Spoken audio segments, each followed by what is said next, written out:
¿Qué tal? Buenas noches. Arrancamos una nueva edición de La Otra Campana. Estamos a día de las elecciones primarias. Elecciones que realmente son inciertas porque hay muchísimos candidatos, porque en la provincia se han presentado distintas categorías y esto de inédito porque por primera vez vamos a entrar al recinto electoral, lo que antes conocíamos como cuarto oscuro, y vamos a elegir con voto papel y voto electrónico. En serio, hay mucha incertidumbre y nosotros acá en La Otra Campana vamos a seguir dialogando con algunos candidatos. También vamos a abordar un tema que es realmente muy complejo, que es la resolución del caso Thiago. Anoche se dio a conocer la sentencia, los padres sustitutos fueron condenados a cadena perpetua. Pero las profesionales también sufrieron una condena muy dura.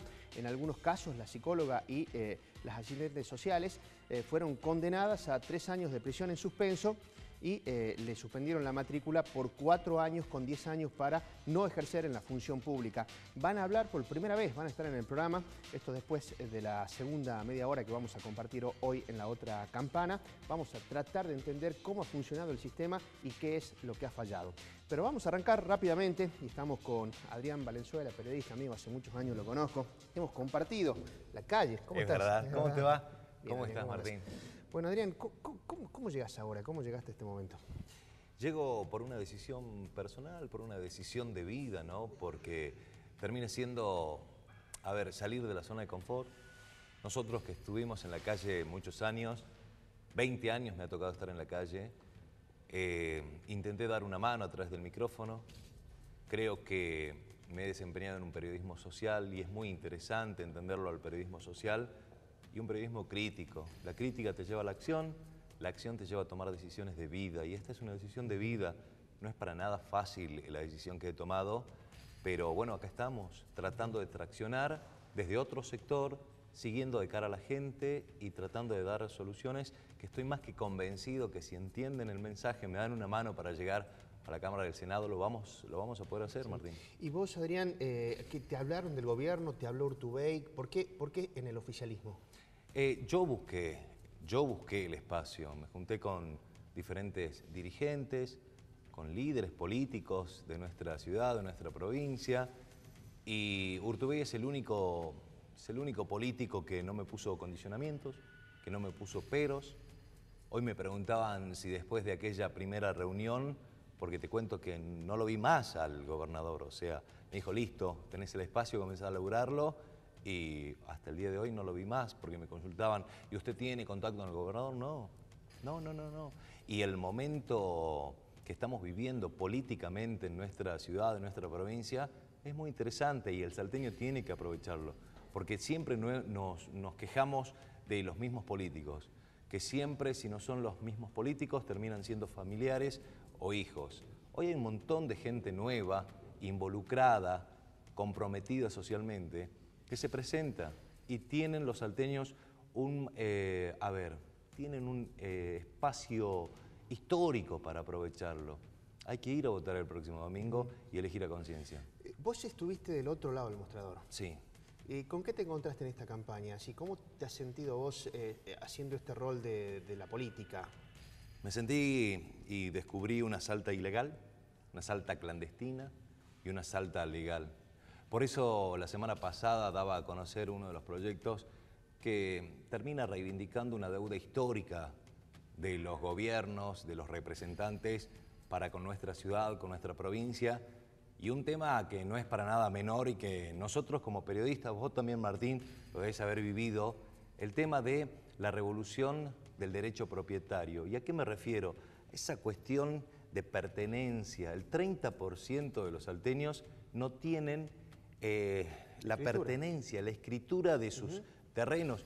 Y lo que eso conlleva, lo que eso implica, no pueden proyectar a futuro, no pueden sacar créditos, no acceden a servicios básicos. No es un detalle menor. Ahora, ¿se hizo mucho en los últimos años? Sí, a lo mejor sí, pero en la reunión con Tierras y Bienes de la provincia terminamos reflexionando que 3 de cada 10 salteños no tienen este título. ¿Qué es lo que pasó al medio? Es una deuda histórica, la revolución del derecho propietario. Y es muy fácil, es cuestión de organizarse y lo primero que hay que hacer, aunque vos no lo creas, no hay estadísticas, no hay cifras, hay que hacer un censo y comenzar a trabajar, a traccionar. Es un cambio radical, un cambio de ya. ¿Qué pensás que perdés? No, yo creo que gano. Yo creo que gano en experiencia, una experiencia de vida. Recién charlaba con otros precandidatos.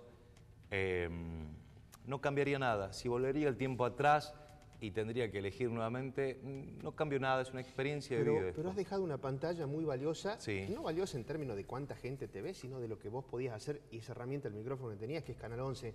Digo, ¿lo has tomado eso como una pérdida? ¿Cuánto ha pesado eso en tu decisión? No, no era una decisión tomada, es una decisión de vida, es una decisión de compromiso de cara a la gente. El mismo compromiso que tuve en los últimos 20 años, trasladarlo a otro sector, traccionar, encontrar soluciones muchas más rápidas y no necesariamente sentarme en un sillón ocupando la honorable Cámara de Senadores. ¿Qué tiene de honorable si no le da la cara a la gente, si no caminan los barrios, si no caminan San Lorenzo?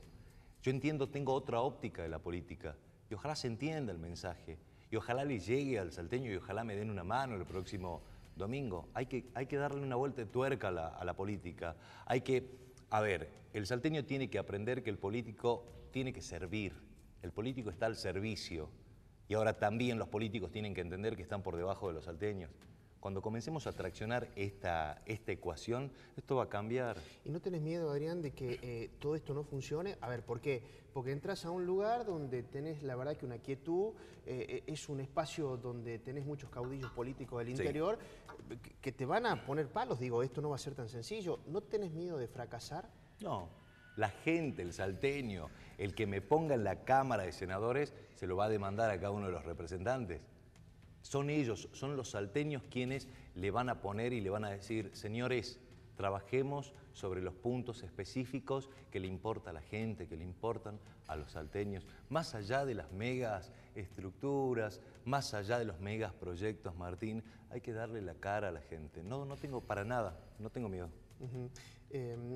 Esto es una interna. Vos ahora competís con Biela y otros candidatos. Lo pongo a Biela porque me parece que es de todos el más potente. Sin embargo, ha sido una campaña muy amistosa entre ustedes, no hubo polémica.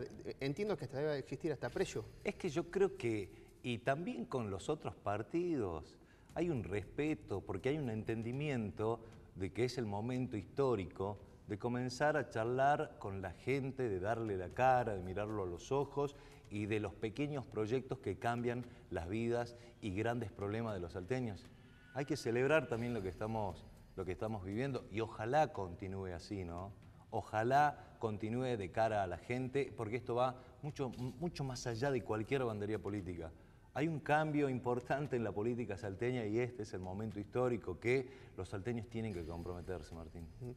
La mayoría, no sé si todos, pero la mayoría de los que ingresaron y que venían de afuera de la política, te voy a poner nombres. El mismo Durán Cornejo, que compite ahora en la categoría, David Leiva, me parece, han terminado contaminados. Sí, bueno, Durán Cornejo viene compitiendo hace 30 años. Bueno, está bien, pero siempre laburo desde afuera. Sí. Él siempre, su caballo de batalla fue incluso hasta la televisión. Sí. ¿No te da miedo eso de que en no mucho tiempo seas parte de eso que hoy tanto cuestionás? No. A ver, mi único partido político es la gente, es el salteño. Si me pedís una definición a qué partido pertenecés, soy del partido salteñista. Me interesa la gente, me interesa estar todos los días en los barrios tratando de buscar soluciones, soluciones que tienen o que involucran al ámbito municipal, al ámbito provincial. ¿Sabés el orgullo que tendría yo de ser senador, de ir a un barrio y llamarlo al intendente y decirle, Gustavo, pasa tal situación, puedes mandar a la cooperadora, puedes traccionar? Ese es el entendimiento político que hay que tener para con la gente. Y yo creo que se va entendiendo esto de a poco. No, miedo para nada. ¿A quién vas a votar para diputado nacional? Es una muy buena pregunta, pero acordate que me llevan 7 listas a mí. 7 listas. Es una muy buena pregunta, pero me reservo. ¿Pero ya lo tenés definido el voto? Sí, lo tengo definido. No, lo tengo definido. Tengo definido, trabajado. Si pudieses votar entre, en la provincia de Buenos Aires, si te lo tenés a Bullrich, a Massa, a Cristina, a Randazzo, ¿a quién votarías? La votaría Margarita Stolbizer, a Massa. ¿A Massa? Sí, pero por Margarita Stolbizer, ¿no? Una luchadora de la primera línea. Una luchadora que siempre ha dado la cara a la gente. ¿Y tenés alguna preferencia en diputados provinciales? Que llegue el mejor, que llegue el que la gente elige. ¿Qué opinas de Godoy, de Santiago Godoy? Yo creo que ha marcado una historia política importante en Salta. El salteño le demandará respuestas o le demandará aplausos, pero creo que muchos de los antiguos, y está bien decirlo, ¿no? Porque de la vieja política están llegando prácticamente ya a culminar un proceso. ¿Vas a seguir haciendo periodismo? No, no. ¿En tu radio tampoco? En mi radio tampoco. Es una decisión... ¿Nunca más? Nunca digas nunca, pero... Pero por lo menos si sos senador... Si soy senador, no. No porque voy a seguir laburando con una rutina de vida, con horarios. Soy un tipo que siempre ha sido organizado y no podría. Tengo dos preguntas más. Tu carrera, vamos a establecer esto de la carrera política, a veces suena feo, digo, pero ¿te gustaría 2019 o en adelante encarar un proyecto superador al de la senaduría? Primero lleguemos al próximo domingo, después vamos a trabajar para octubre y vamos a trabajar, a traccionar por la gente. Nada se descarta en esto, nada se descarta porque hoy los salteños necesitan un líder político. Hoy el salteño necesita un líder político y no me voy a cansar de decirlo. Y está bueno, hay que celebrar el momento histórico de la representatividad, de mirar a la cara a la gente y de trabajar en todos los detalles que a muchos de los viejos políticos se les pasaron por alto. Lo último, esta ya no es una pregunta, vos me vas a entender. Sí. Si sos senador, espero que sigas hablando así. Sí. Porque sí. A mí me Martín. pasa, he hablado con un montón de gente que me hablaba así antes. Cuando volvieron a sentarse acá, cambiaron totalmente el discurso. Martín, si vos crees que mi discurso cambia cuando sea senador... Por eso no es una pregunta esta. No. Si vos crees que mi discurso cambia, me lo haces saber y me vuelvo a mi casa. Me vuelvo a mi casa por respeto a mis hijos, por respeto a la Mirta, mi vieja. Siempre voy a estar en la calle, siempre voy a estar laburando a la par de la gente, ni un paso atrás, ni un paso adelante. Ese es el entendimiento de la política de hoy para Salta. Por eso te vuelvo a decir, el domingo hay que aprovechar y si les llega mi mensaje, denme una mano. Si no les llega mi mensaje, tienen un sinnúmero de posibilidades para votar a conciencia y hay que aprovechar este próximo domingo las elecciones. Gracias, Adrián. Gracias, Martín. Seguramente nos estaremos viendo después del domingo. Vamos a hacer una pausa corta y seguimos con candidatos.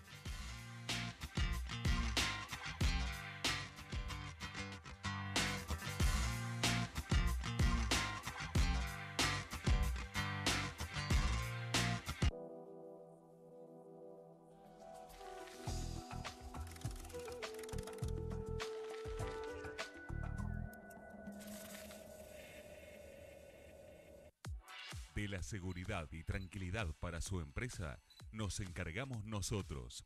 CTC Seguridad, custodias móviles, seguridad física y privada, sistema de seguridad electrónicos. CTC Seguridad, www.ctcseguridad.com.ar, teléfono 421-6060. Política, economía, información y actualidad. Con la palabra de los protagonistas, la opinión de los oyentes y el análisis de un equipo periodístico independiente. Feedback, con la conducción de Martín Sánchez, Gabriela Morales, Guillermo Ramos y Nicolás Viñante. De lunes a viernes, de 10 a 13 por Canal 4.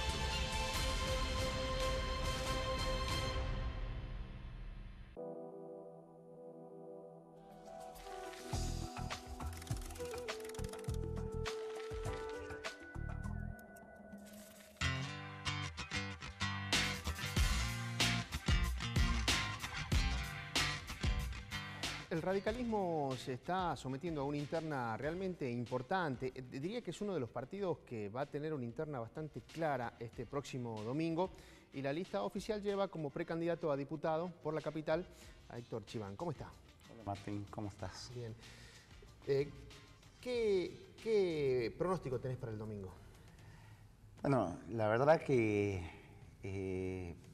estamos muy confiados en en el sentido de que vamos a hacer una muy buena elección, sin menospreciar a ninguno de nuestros contendientes dentro de la Unión Cívica Radical. ¿Buena elección es que ganan la interna? Creo que sí, absolutamente. ¿Cómodos? A ver, creo que vamos a ganar la interna y creo que nos vamos a posicionar muy bien como la alternativa real de oposición frente al régimen político que gobierna Salta desde hace 34 años. Porque recién lo escuchaba a Adrián Valenzuela, con todo el respeto que me merece, acá esta elección efectivamente va a ser histórica, pero no en el sentido de las caras nuevas que que nos presentamos en esta elección, entre las cuales me incluyo. Yo no vengo de la política, soy abogado, hace 2 años que me convocó Miguel Nani para trabajar conjuntamente con él dentro de la Unión Cívica Radical. Acá no se trata solamente de caras nuevas. ¿Y de qué se trata? Se trata realmente de la alternancia política. Salta tiene un régimen político en el cual el peronismo,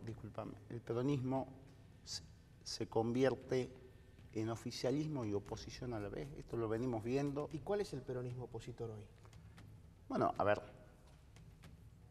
faltando 2 años para que termine el gobierno de Juan Manuel Urtubey, como pasó con Romero en su momento,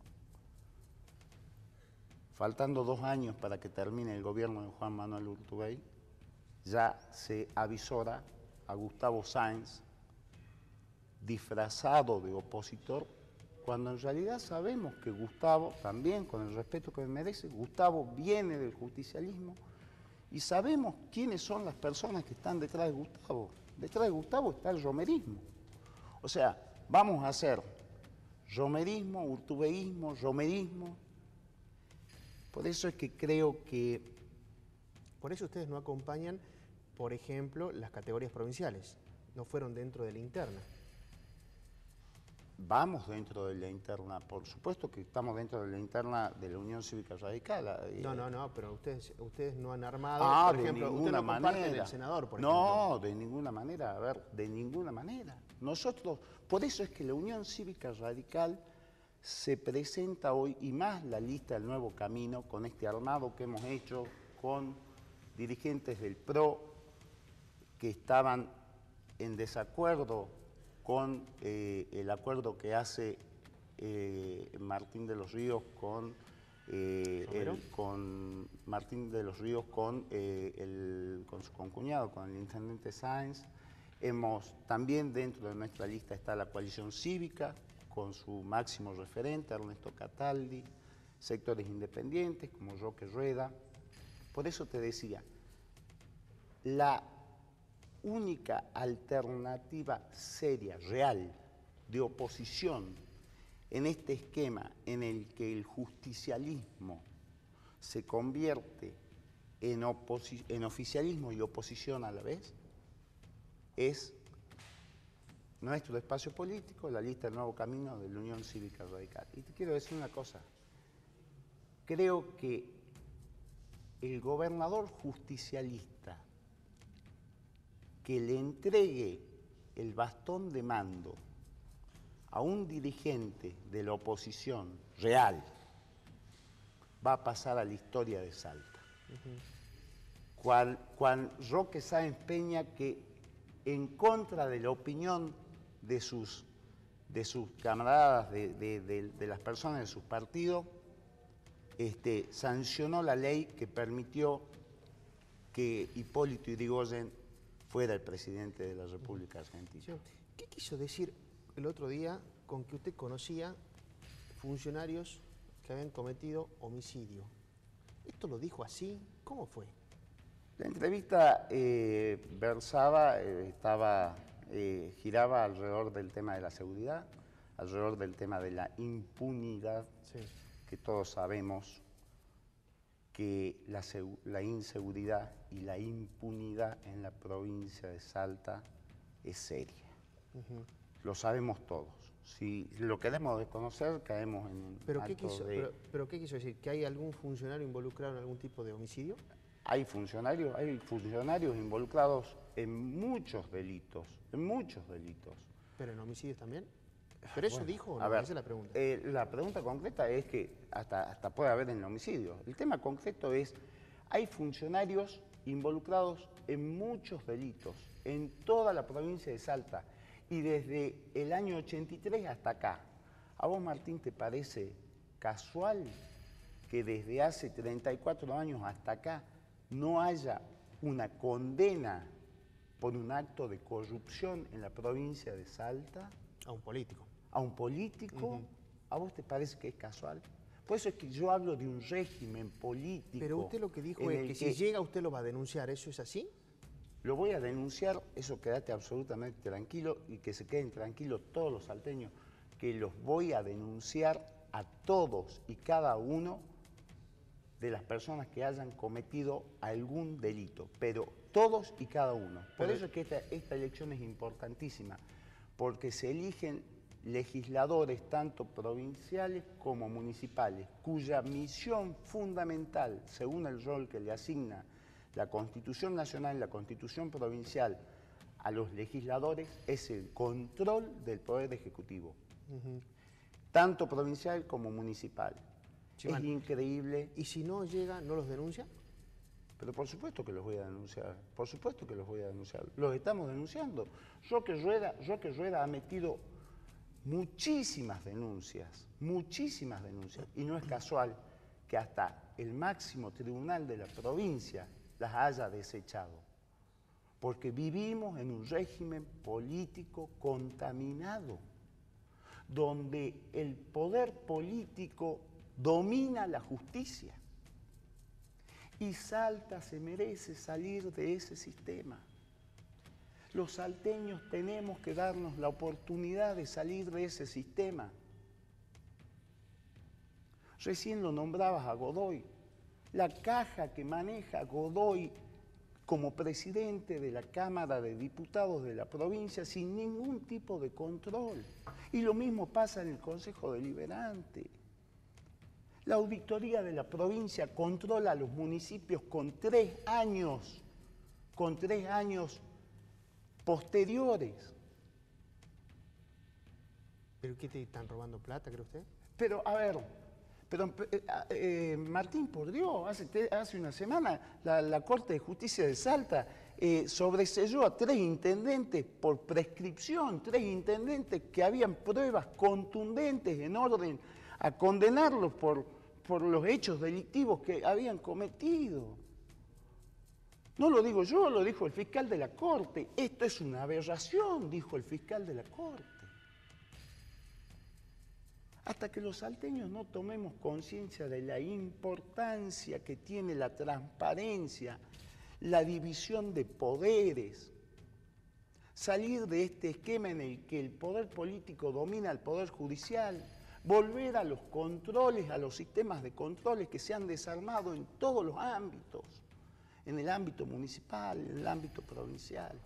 No es casual, Martín, no es casual que en esta campaña, la verdad, más allá de los sinsabores, de los carteles rotos, que todo el mundo sabe, hemos recorrido barrios, hemos entrado a la casa de los vecinos, hasta me he subido en los colectivos, me debes de haber visto. Y la gente, lo primero que te dice es, estamos cansados de lo mismo. Y no es si son jóvenes o viejos. Lo mismo es este sistema, y te lo dicen, lo dice la gente, que nos prometen y no cumplen. Y creo que los salteños, te repito, tenemos esta oportunidad histórica, pero no de la cara nueva, sino de la alternancia política. Eso hacia la esencia de la democracia.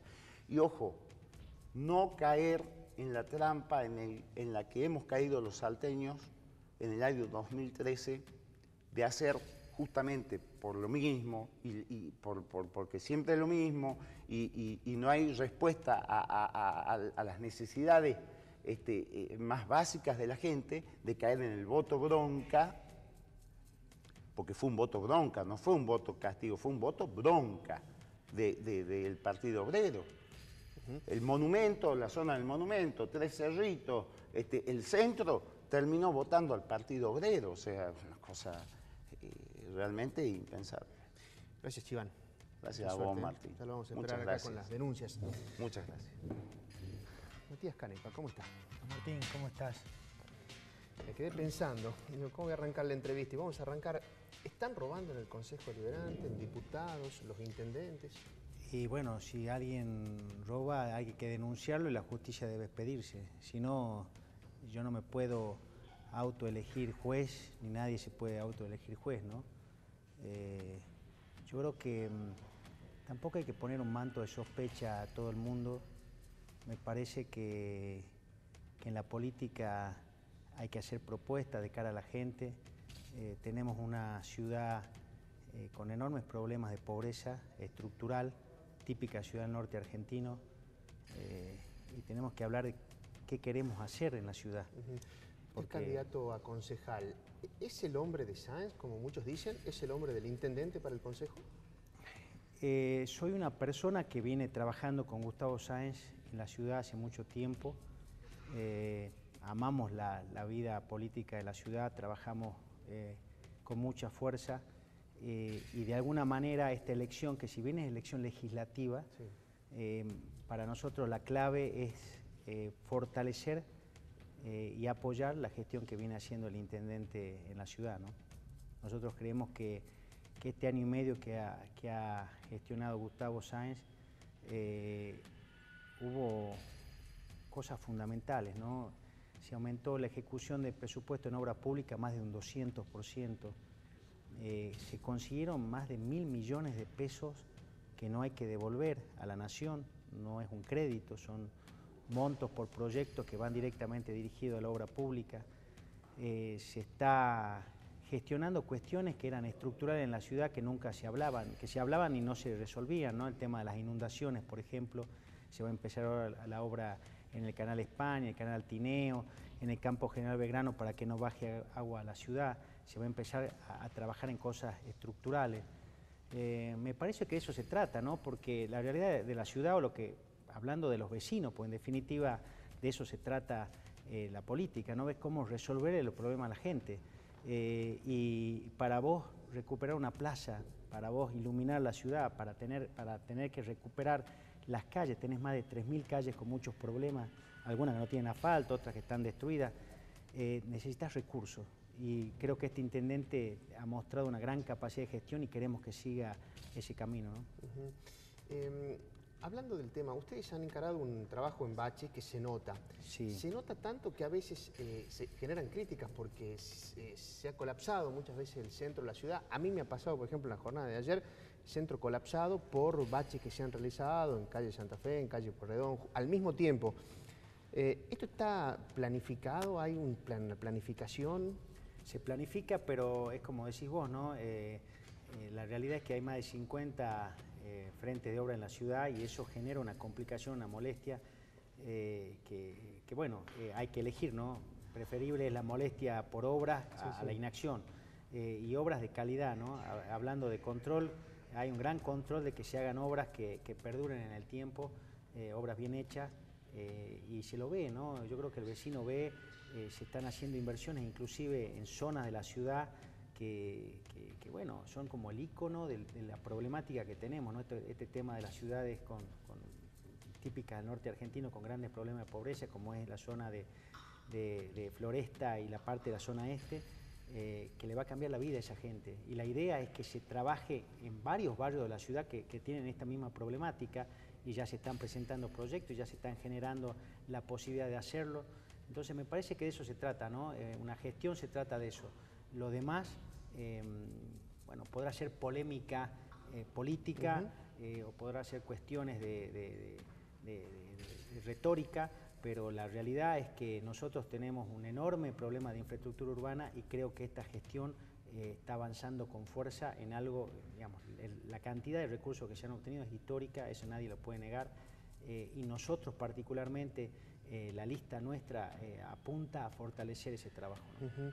Hay, como dice Chiván, un peronismo camuflado de opositor que quiere ser gobierno, que lo encabeza Sáenz, pero está Betina Romero, bueno, usted es peronista también. Claro, lo que sí, bueno, obviamente él como radical tendrá su visión, ¿no?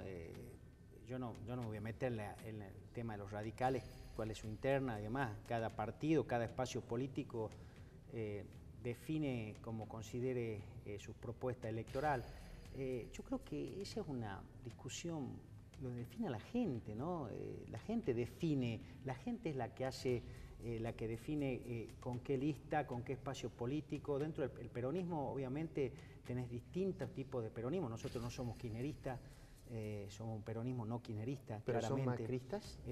No, tenemos una gran relación con el gobierno nacional porque una cosa fundamental, ¿no? Gustavo decía, basta de determinar la lógica amigo-enemigo. No es que porque tu presidente no es de tu mismo espacio político, vos no tengas que tratar de buscar recursos para tu ciudad, o con el gobernador, con lo cual hay diferencia, que no tengas que trabajar con él.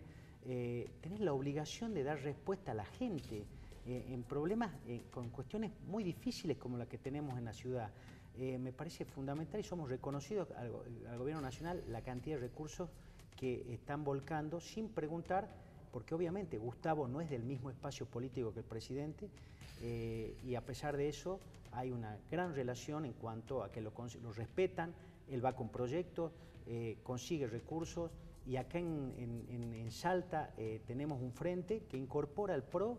Acordate en el 2015 cuando fue la interna entre Guillermo Durán y Gustavo Sáenz, después Guillermo Durán se sumó a trabajar para Gustavo Sáenz para que llegue a la intendencia. Acá hay a nivel nacional se respeta eso, tanto el espacio de Massa como el espacio de Cambiemos a nivel nacional, respeta que en Salta tengamos una lógica de trabajar en conjunto entre el PRO, el peronismo no kirchnerista, y pensando en resoluciones a la gente, ¿no? Porque si no, como te decía, entras en una lógica que en definitiva, ¿a quién le sirve? ¿No?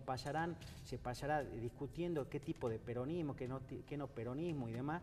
Y lo importante es hablar cómo solucionamos el problema de la atención primaria de la salud, qué pasa con los chicos que dejan el colegio, cómo trabajamos el tema de las adicciones, que es tremenda la situación que tenemos alta, qué propone cada uno para eso, cómo trabajamos para que el presupuesto de la municipalidad cambie, porque tenemos una ley de los años 70, que es la que distribuye los recursos entre los municipios, que obviamente el presupuesto municipal, si Gustavo no gestionaría recursos, evidentemente pagaría los sueldos y haría pequeñas obras. Claro. Entonces, me parece que esas son las cosas que hay que discutir, ¿no? Cuando estás en una campaña, o las propuestas que debes hacer. Si es concejal, ¿hay algo que le va a decir como primera medida al intendente que está equivocado o que habría que hacer algo distinto a lo que se hace? ¿Pero tiene algún proyecto en mente?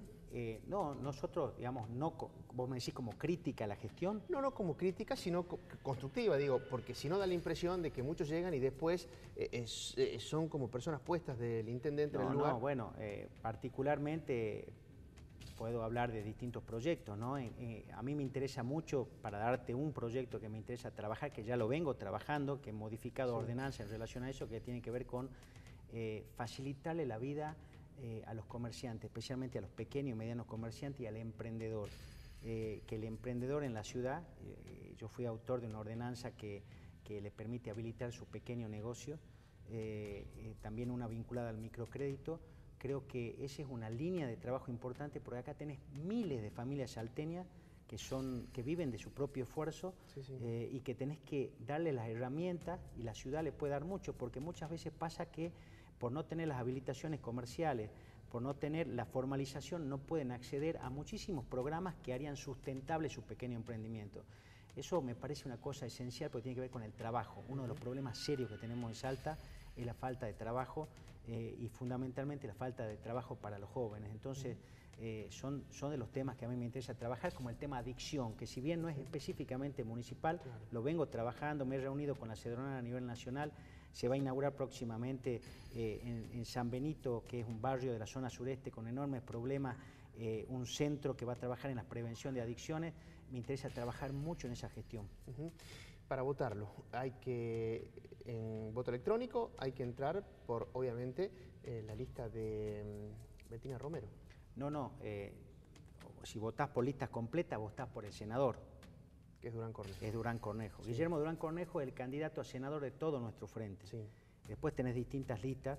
Nosotros, digamos, lo más fácil para poder elegirnos a nosotros es que tenemos el poncho como símbolo de nuestro frente, un cambio para Salta.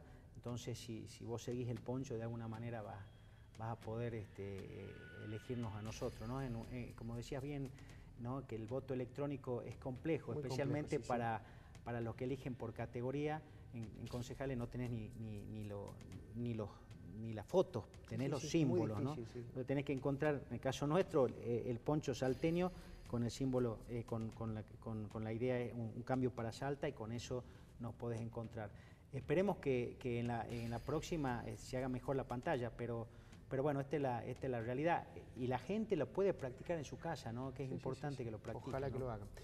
Matías, mucha suerte. Gracias, Martín. Muchas gracias. Hacemos una pausa, no se vayan. A la vuelta vamos a hablar en exclusiva con las profesionales que fueron condenadas en el caso Tiago. Esto fue anoche. Van a hablar por primera vez acá en La Otra Campana.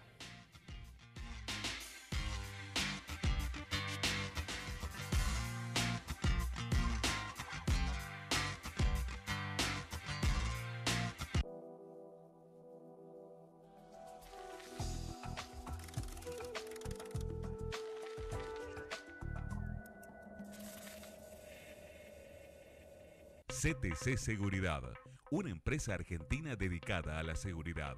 Sistemas de seguridad electrónicos. CTC Seguridad.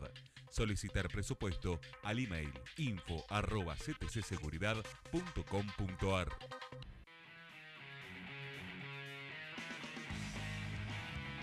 Todo lo que pasa en el deporte salteño se comenta desde el vestuario. Sebastián Suárez, Guillermo Toconás te cuentan toda la actividad deportiva, de lunes a viernes, de 14 a 16, desde el vestuario, por Canal 4.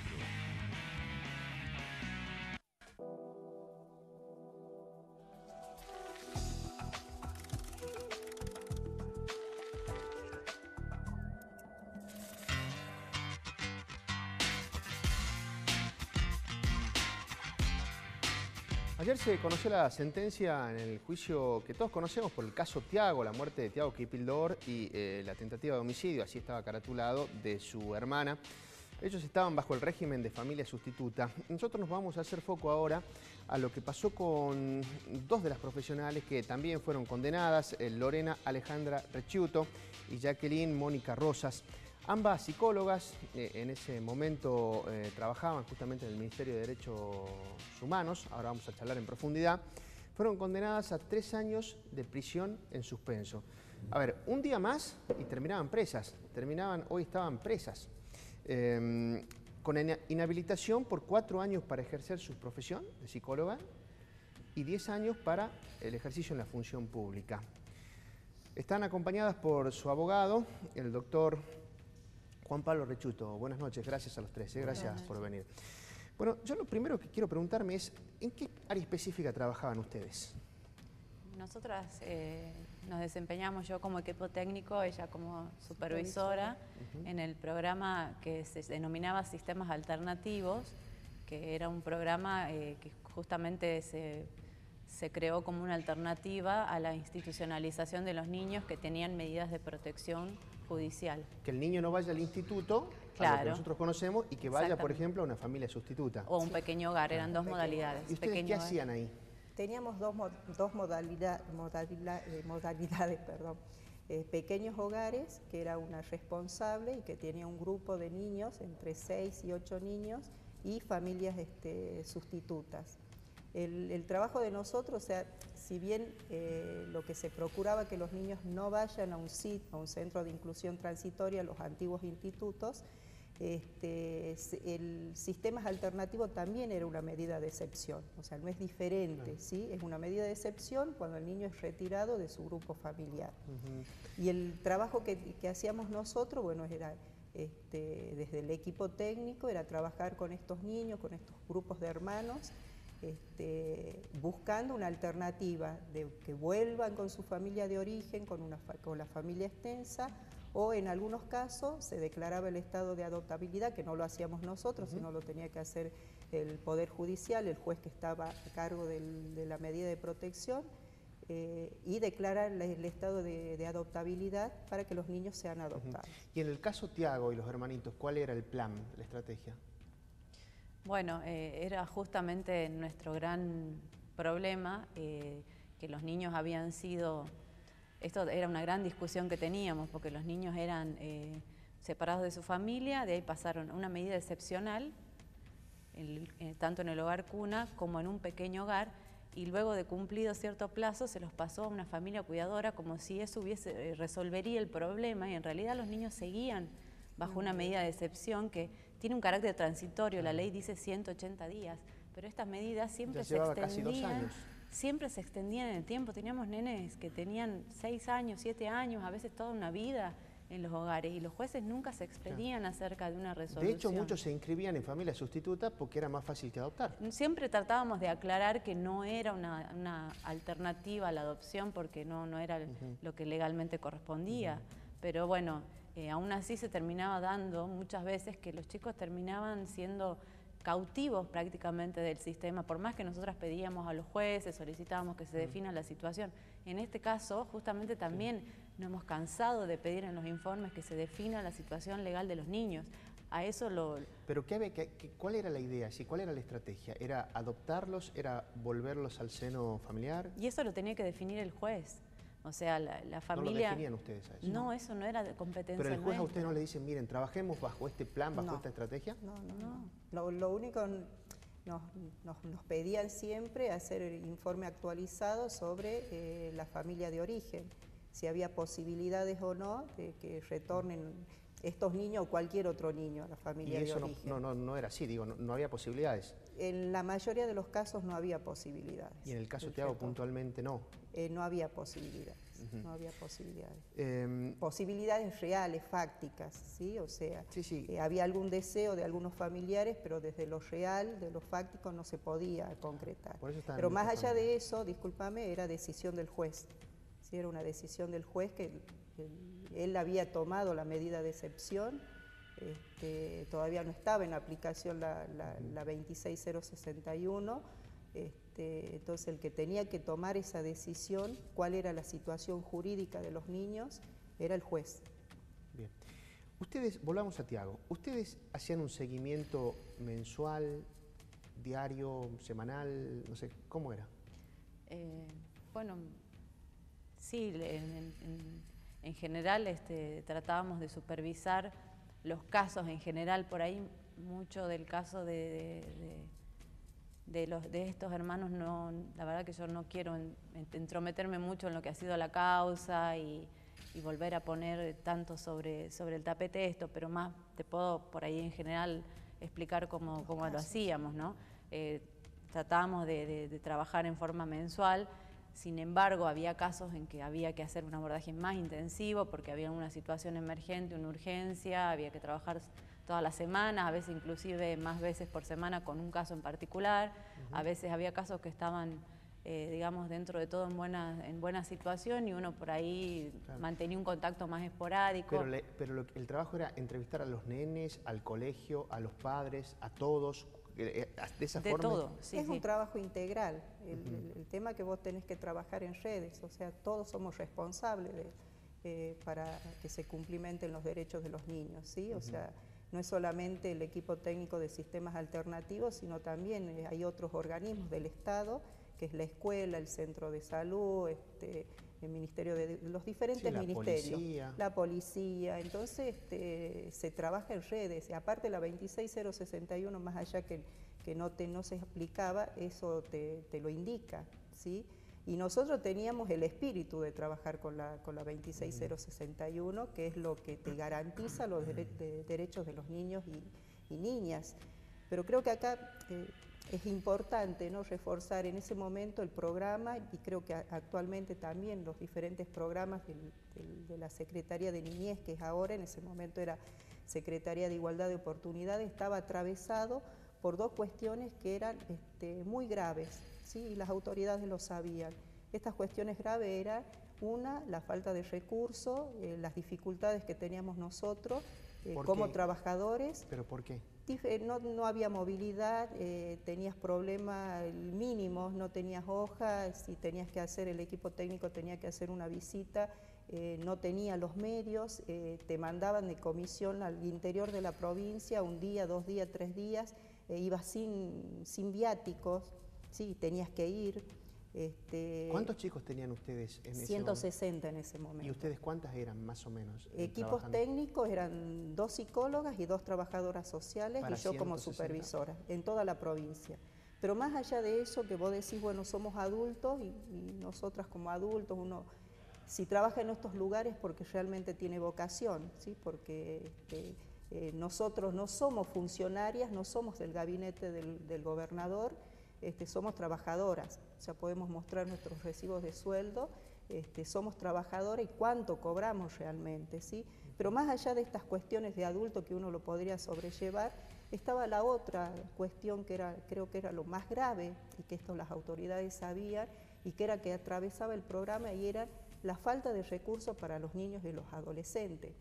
O sea, hoy todo el mundo se rasga las vestiduras por estos niños y adolescentes y han pasado meses enteros, ¿sí? Tenemos las pruebas, están los expedientes, que los responsables de los dispositivos no cobraban el apoyo económico que era mínimo. Había un apoyo económico que era del 2012, ¿sí? Era mínimo y encima no lo cobraban. Entonces el que estaba día a día en lo cotidiano, tal vez yo como supervisora, la jefa del programa, hacía los reclamos hacia las autoridades, pero los que estaban al día a día para ver el tema de que a los chicos se tengan para comer, en los pequeños hogares eran casas que alquilaba el gobierno, que no los desalojen a los niños. Teníamos un pequeño hogar, te cuento así, que ha salido en los diarios, en la calle Maipú al 300, que era tal el problema edilicio que colapsaban las cloacas y habían 8 niños y adolescentes que estaban en ese pequeño hogar y que cuando colapsaban las cloacas caminaban en materia fecal. Está bien. Para tratar de entender, hay un punto clave. ¿Qué fue lo que pasó con Tiago y la hermanita que no se detectó? ¿Qué fue lo que sucedió? Si me permiten, ahí yo te quiero hacer una comparación, a ver si puede servir como una referencia. Cuando ocurrió el desgraciado hecho de los bomberos, ese fue un acontecimiento que involucró una total falta de estructura, de dedicación desde los superiores a que esos bomberos puedan trabajar. ¿De qué bombero me habla? ¿De los que fueron a Huachipas? Exactamente, lo de Huachipas. ¿Murieron ahí? Exactamente. Ahí estos muchachitos fueron sin ningún tipo de apoyo, fueron solos, se metieron desorganizados, etcétera, etcétera, y tuvieron la desgracia que el fuego los arrasó. Este caso es muy similar en el sentido de que no había protocolo organizativo de trabajo, no disponían de medios de movilidad, no disponían de presupuesto, no se pagaban los aportes a la familia, se presentaban notas reiteradamente a los superiores pidiendo una reorganización para poder trabajar mejor y jamás nunca se evacuó ninguna. O sea, en el 2009 creo que fue la fecha que empezaron con 10 profesionales. Sí. Bueno, para el 2013, 2014 habían 4. ¿Sabes que yo, doctor, entonces, lo entiendo? Pero permítame una pregunta. Sí. Yo lo entiendo. A ver, hay unas pericias que se dieron a conocer en el juicio que hablan de Sánchez y Cenice, los padres sustitutos, de rasgos psicópatas y masoquistas. Dicen que el nene tenía más de 270 golpes. ¿Qué es lo que no se vio? ¿Qué es lo que pasó? ¿Cómo puede ser que a pesar de esto que usted relata, doctor, de este contexto, no se haya detectado Yo te hago una síntesis que tiene que ver con lo legal y que las licenciadas te expliquen lo específicamente técnico. Bueno, la sociedad tiene vectores o alarmas, los maestros, la policía, el centro de salud, etcétera, etcétera.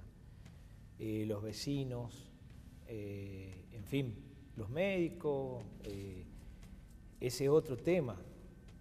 Nunca se había dispuesto un seguimiento médico especializado o regular en los niños, más que por sus padecimientos. Bueno, toda esta circunstancia, el trabajo que ellas hacían interdisciplinario, si no hay ningún vector que salga, ustedes imagínense que, creo que fue una semanita antes, ¿no?, del desgraciado hecho, 2 semanas. La maestra estuvo con Tiago y declaró en la audiencia que estaba bien, que era un chico inteligente, alegre, etcétera, etcétera. Entonces, hay otras pruebas también que yo no puedo volcar ahora, porque no solo yo estaría violando un interés superior del menor, sino además una resolución específica del juez. Pero todo eso, nadie circunspecto a la familia, nadie vio nada. Y todo ese circunspecto a los niños y demás son las que las licenciadas pueden llegar. Incluso, bueno, hay una prueba que es fundamental, que no la quiero mencionar, pero tiene que ver con una cámara Gesell, que acredita lo que yo digo. Y bueno, esto es, digamos, un poco de lo técnico. Ahora, ustedes explicarán la parte específicamente del matrimonio. ¿Cuándo fue la última vez que lo vieron a Tiago, se acuerda? Mira, yo creo que, para serte sincera, yo creo que ya hemos estado frente a un juzgado, ya hemos tenido que dar cuenta de nuestras pruebas, de nuestra inocencia, del trabajo que hicimos. A mí lo que me gustaría resaltar, más que volver a revolver todo eso que para mí sigue siendo muy doloroso y traumático, es que quede claro que fue, hace 2 años fue Tiago, hace poco fue otra nenita. Esto va a seguir pasando si nos criminalizan a los que tratamos de hacer lo que podemos, lo mejor que podemos, con los pocos recursos artesanalmente que nos dan, ¿sí? Porque tratamos de hacer lo mejor que pudimos en este caso y en todos, ¿sí? Para las pruebas, para ver qué día lo vi último, qué día lo vi, qué día no lo vi, eso ya está la justicia investigando. A mí lo que me gustaría es que se hagan eco los medios y que por lo menos quede algo, se pueda sacar algo de todo esto, es eso, que se trabaja artesanalmente con un vacío legal que todavía no ha sido llenado por el Poder Ejecutivo, de protocolizar, de profesionalizar, de poner gente idónea en estos cargos, no poner un funcionario y seguir fomentando el nepotismo del Estado, poner un funcionario que no tiene ni idea de lo que es un sistema de protección. ¿De Cancino fue ese el caso? Y así fuimos trabajando a los manotazos. No voy a dar nombres, pero... es que llama la atención que Cancino no declaró nunca acá. Y se la citó, la citó mi defensa, a la contadora, creo que es. ¿Ustedes le plantearon esto a ella? ¿Alguna vez pudieron hablar con ella cuando era ministra? Nunca nos dio lugar. No. Una responsable de nuestros pequeños hogares pidió reuniones, ella está como testigo en la denuncia que se hizo a la exministra. Pidió reuniones, una sola vez se pudo reunir con el coordinador de ella y lo único que recibió fue promesas incumplidas, al punto que esta mujer terminó renunciando al cuidado de los chicos que venía sosteniendo hacía años con muchas dificultades. Y así nuestros responsables, las personas que estaban a cargo de los chicos, tenían muchas dificultades. Con Tiago pasó lo que le podría haber pasado a cualquiera de la gente, de las personas que están trabajando ahí, de las profesionales que están trabajando ahí. Era una ruleta rusa prácticamente. ¿Qué opinan de la condena? Es muy dura. Es más, el fiscal pidió prisión efectiva para ustedes. Sí. Yo pienso que es totalmente injusto. Yo, si por las condiciones de trabajo o lo que sea, tenía que asumir una responsabilidad, yo la verdad que no me imaginaba que iba a truncar mi vida de esta manera, a truncar totalmente una vida, una profesión a la que le he dedicado la vida entera. Mi vida es mi profesión, fue mi profesión. Yo me he formado toda la vida, desde que me he recibido hace menos de 10 años. Nunca han parado de estudiar, de formarme, de supervisar, de tratar de darle a cada caso el tratamiento más más humano posible. Y ¿sabes lo peor de todo? Que eso no quiero que quede sin decir. ¿Sabes lo que se ha logrado con esto?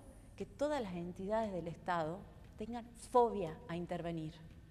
Sí. Porque para intervenir en una población tan sensible, hablemos de los adultos mayores, de las mujeres violentadas, de los niños, niñas y adolescentes, hablemos de las personas con discapacidad, son poblaciones muy sensibles.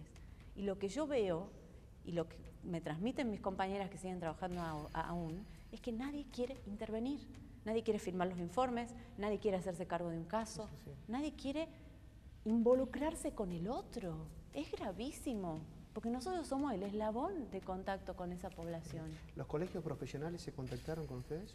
Conmigo no. Conmigo una llamada de brindo mi apoyo, pero a la hora de... En realidad a la hora de... Cuando yo fui a plantear el apoyo de los colegios, la respuesta que tuve es por qué seguía trabajando ahí, ¿no? Dos cortitas, una para ustedes y una para el doctor.